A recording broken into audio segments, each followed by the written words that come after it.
కేరళలో, తమిళనాడులో 2 రాష్ట్రాల్లో కూడా గవర్నర్కి ప్రభుత్వానికి ఈ మధ్య ఘర్షణ చెలరేగుతోంది. ముఖ్యంగా కేరళలో నిన్న అసెంబ్లీ సమావేశాలు ప్రారంభమయ్యాయి.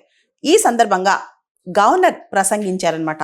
అక్కడ గవర్నర్ రాజేంద్ర విశ్వనాథ్ అర్లేకర్ గారు ప్రభుత్వం ఇచ్చిన ప్రసంగ కాపీలో కొన్ని అంశాలు చదవలేదు. దాంతో అక్కడ రాష్ట్ర మంత్రివర్గం గవర్నర్ పైన ఇలా ఎందుకు చేశారని చెప్పి చర్చ స్టార్ట్ అయిందనమాట. సాధారణంగా కన్వెన్షన్ ప్రకారం ప్రభుత్వం అంటే క్యాబినెట్ ఏదైతే అప్రూవ్ చేసిన స్పీచ్ ఉందో అదే గవర్నర్ చదవాలన్నమాట. గవర్నర్ మార్చి చదవటానికి లేదు. అయితే ఈ మార్చి చదవచ్చా లేదా అనే దాని మీద చాలా పెద్ద చర్చ జరుగుతుంది దేశంలో. మన రాజ్యాంగంలో ఆర్టికల్ 176 176 ప్రకారం ప్రతి సంవత్సరం మొదటి అసెంబ్లీ సమావేశాల్లో గవర్నర్ ప్రసంగిస్తారనమాట.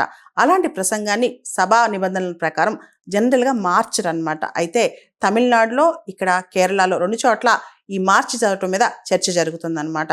అయితే తమిళనాడు గవర్నర్ ఆర్ఎన్ రవి గారు కూడా నిన్న అంటే జనవరి 20వ తారీఖు తమిళనాడు శాసనసభ సమావేశంలో తన ప్రసంగాన్ని చదవకుండానే ఆయన నిష్క్రమించారనమాట. మనకు తెలుసు, ప్రతి సమావేశంలో గవర్నర్ ఫస్ట్ స్పీచ్ ఇవ్వాలి, ఇచ్చిన తర్వాతే మొత్తం స్టార్ట్ అవుద్దనమాట. అక్కడ తమిళనాడు లెజిస్లేటివ్ అసెంబ్లీలో జాతీయ గీతం ఆలపించలేదని చెప్పి ఆయన సభాపతిని కోరారనమాట. ఆలపించండి మీరు, అంటే జాతీయ గీతం పాడండి ఫస్ట్, తర్వాత సమావేశాలు స్టార్ట్ చేద్దామని. కానీ అక్కడ స్పీకర్ అంగీకరించకపోవడంతో ఆయన నిష్క్రమించారంట. గవర్నర్ ప్రసంగానికి ముందు తర్వాత జాతీయ గీతం పాడాలని చెప్పి గవర్నర్ కోరారనమాట. కానీ ఆలపించకపోవడంతో గవర్నర్ నిష్క్రమించారనమాట. ఇక్కడ మనం ప్రస్తుతం తమిళనాడులో పరిపాలన ఉన్న డిఎంకే ప్రభుత్వం వాదన చూస్తే రాజ్యాంగంలోని ఆర్టికల్ 176ని అమెండ్ చేయాలని, గవర్నర్ ప్రసంగంతో అసలు పని ఏంటని చెప్పి కూడా వాళ్ళు ప్రశ్నిస్తున్నారు. అయితే గవర్నర్ రాష్ట్రానికి హెడ్ కాబట్టి ఖచ్చితంగా ఆయన ప్రసంగంతో మొదలెట్టాల్సిందే.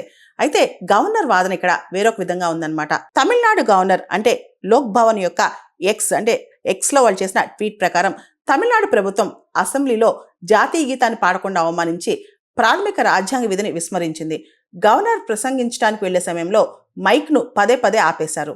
ఆయనకు మాట్లాడటానికి కూడా సరిగా అనుమతించలేదు. తమిళనాడు అసెంబ్లీలో తరచుగా జాతీయ గీతాన్ని అవమానిస్తున్నారు. దాన్ని సహించలేక గవర్నర్ అక్కడి నుంచి వెళ్ళిపోయారు. ప్రభుత్వం గవర్నర్కి ఇచ్చిన ప్రసంగ కాపీలో అసత్యమైన, నిరాధారమైన చాలా స్టేట్మెంట్స్ ఉన్నాయి. కాబట్టి తమిళనాడు గవర్నర్ దాన్ని చదవటానికి నిరాకరించారని చెప్పి లోక్ భవన్ స్టేట్మెంట్ చెప్పిందనమాట.